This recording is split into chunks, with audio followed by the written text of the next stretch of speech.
లేకపోతే 10th complete అయిన విద్యార్థికి కూడా ఒక డ్రైవింగ్ నేర్చుకోవాలన్నా, లేక కార్ మెకానిక్ నేర్చుకోవాలనుకున్నా, లేకపోతే ఎటువంటి స్కిల్స్ అయినా స్కిల్ యూనివర్సిటీకి మీరు పంపండి.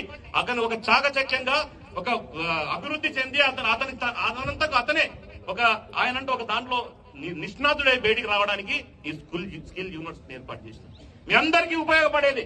తెలంగాణ రాష్ట్రంలో స్కిల్ యూనివర్సిటీ నుంచి కొన్ని లక్షల మందికి ఉద్యోగాలు రాబోతున్నాయి. వాటి కోసం ఏదైనా కూడా మన ప్రభుత్వం వచ్చి కేవలం ఒకే ఒక సంవత్సరం అయింది. ఇంకా 4 సంవత్సరాలు ఉంది. ఈ 4 సంవత్సరాలలో కాంగ్రెస్ పార్టీ ఇచ్చిన మాట నిలబెట్టుకుంటుంది. ఇవ్వని ఎన్నో కార్యక్రమాలు చేసి ప్రజలకు దగ్గర కాబోతుందని మీ అందరికీ తెలియజేస్తూ, మీరందరూ గ్రామాన కూడా ఈ విజయోత్సవ పండుగలు జరుపుకోవాలని ముఖ్యమంత్రి రేవంత్ రెడ్డి గారు ఇంకొక 5 సంవత్సరాల్లో తెలంగాణను భారతదేశంలో నెంబర్ 1 స్థాయిలో నిలబెట్టడానికి 18 గంటలు కష్టపడుతున్నాడు అన్న విషయాన్ని మంత్రులు, ఎమ్మెల్యేలు కూడా ఏ నిమిషం దొరికిన నియోజకవర్గం